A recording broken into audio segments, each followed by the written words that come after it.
All right, this video is going to work through some more problems on your CR34, that final exam, number 2 CR. All right, let's look at number 5. Rotate triangle ABC 90 degrees clockwise about the origin, then reflect over the x-axis. What are the coordinates of B double prime?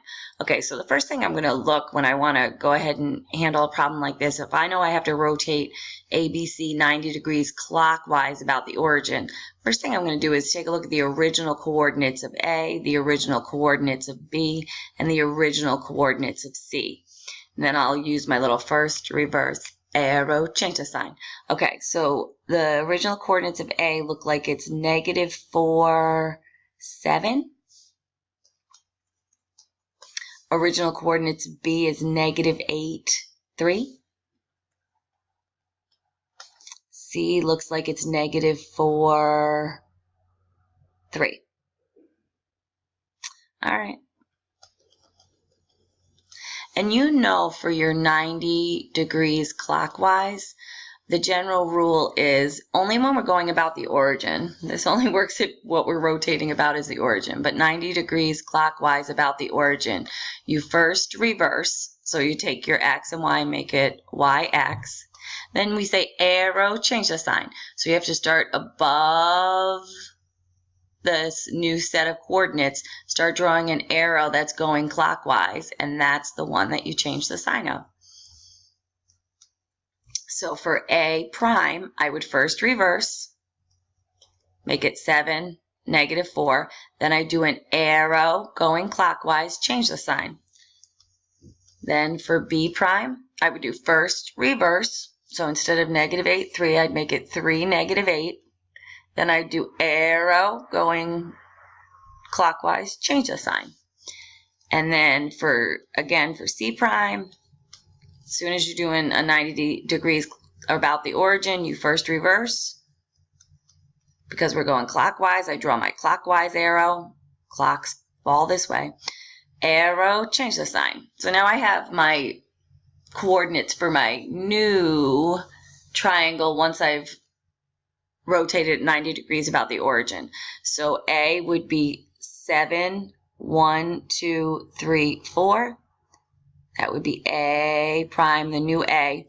And I know, like, I'm going to erase this in a minute, and I'm not going to do a beautiful job because I don't have a straight edge. But what it means to rotate at 90 degrees about the origin means if I go down to the origin and I pop up here to A prime, again, not beautiful because I don't have a straight edge, you can see that this is a 90-degree angle. I'm just spinning A 90 degrees about the origin. That's what a rotation is. Just tells us how far we're going to spin it and by what angle and about what point.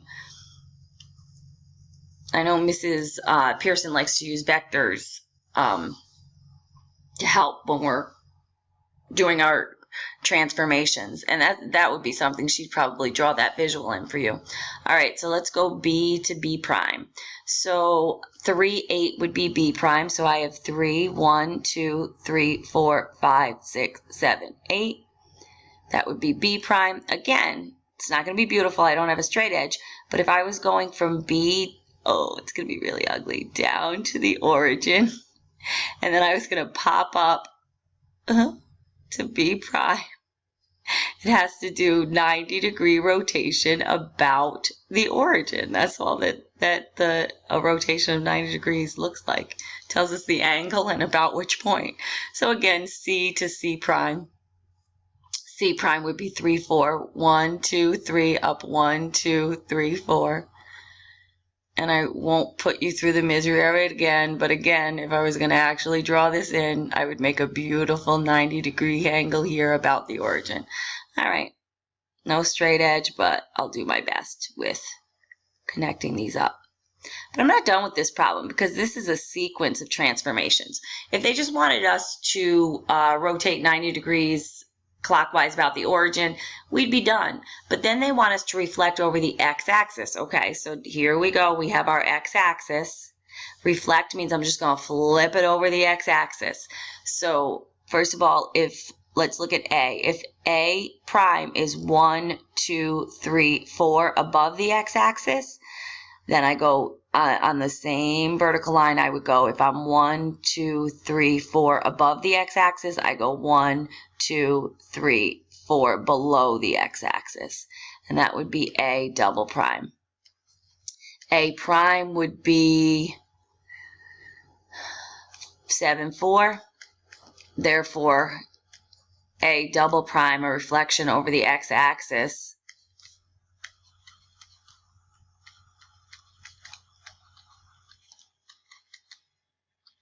would still be 7.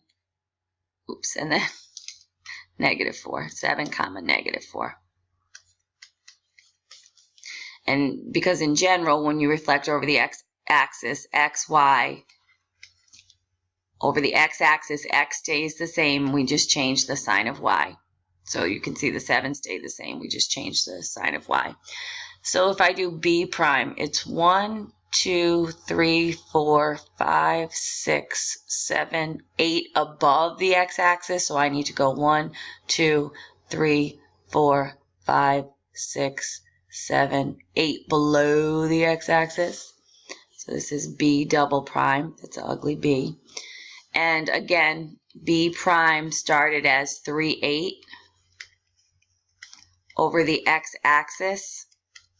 I just keep my x coordinate and I change the sign on the y. And so that's 3, negative 8. And C prime was 1, 2, 3, 4 above. So I have to go 1, 2, 3, 4 below the x-axis. And that'll give me C double prime again. C prime had been 3, 4. Oops, over the x-axis. We would keep the x coordinate, change the sign of y.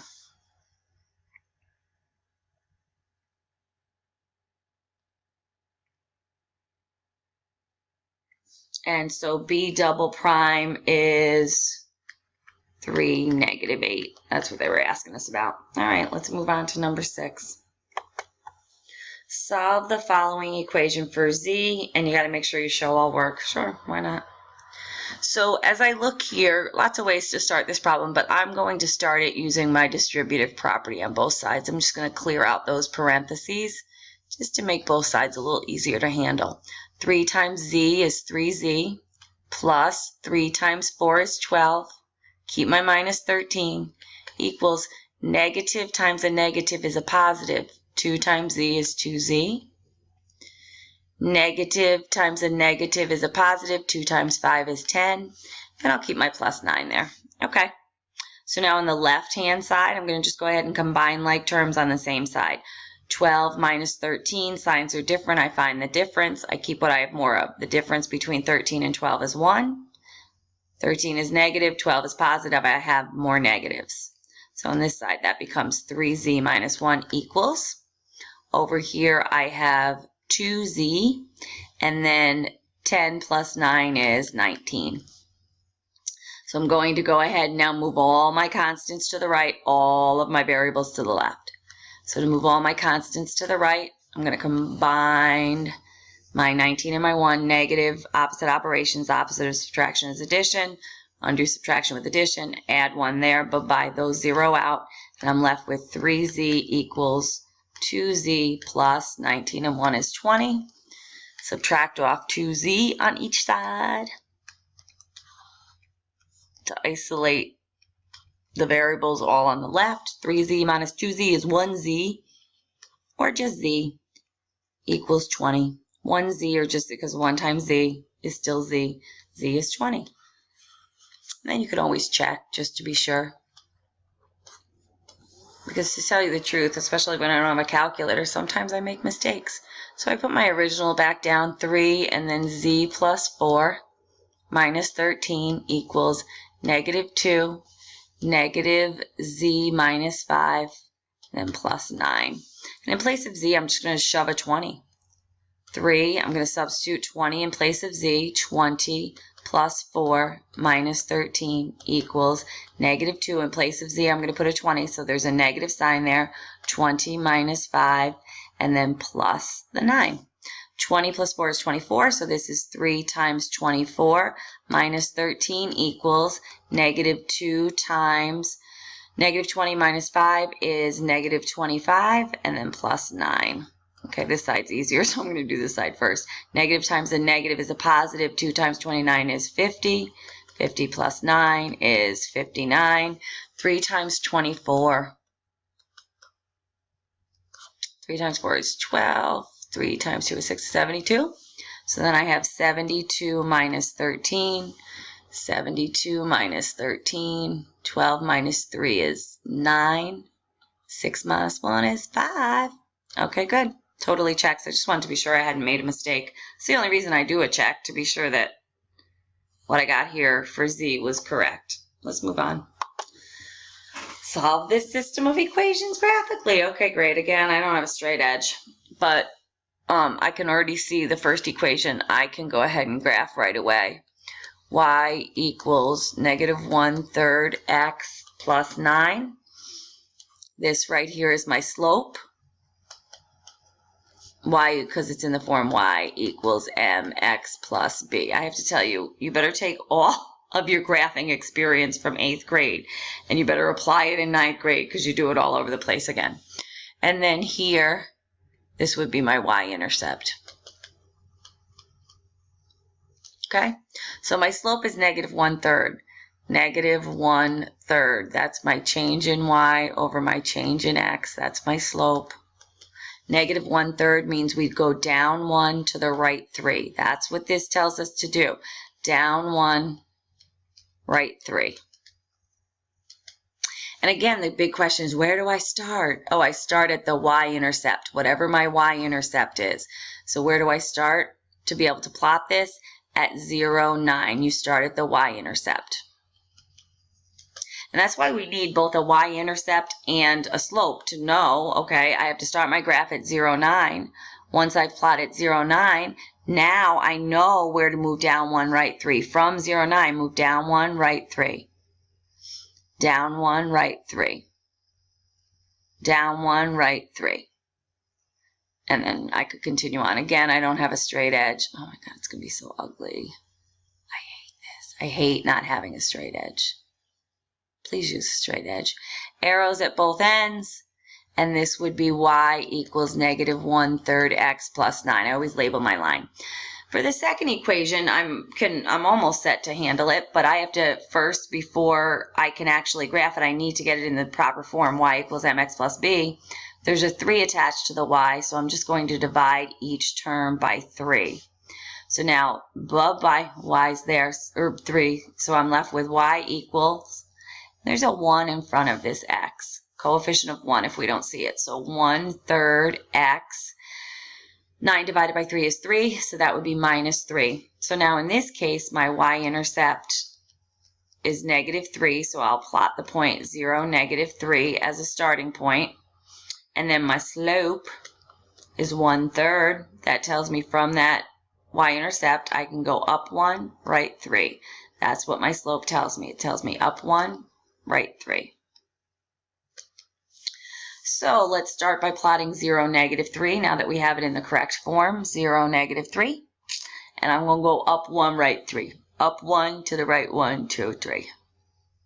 Up 1 to the right 1, 2, 3.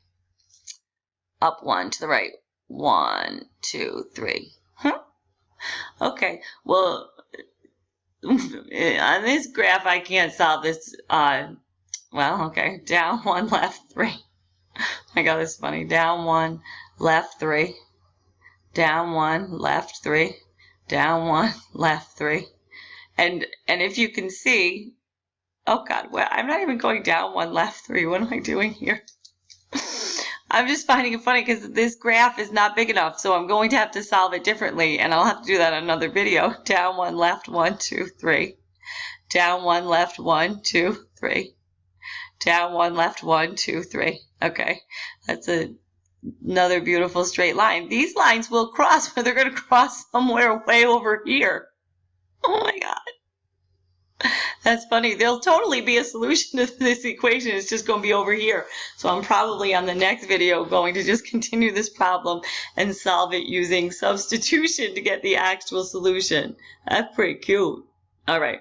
So you'll see a continuation of number 7 on the next video. That's funny.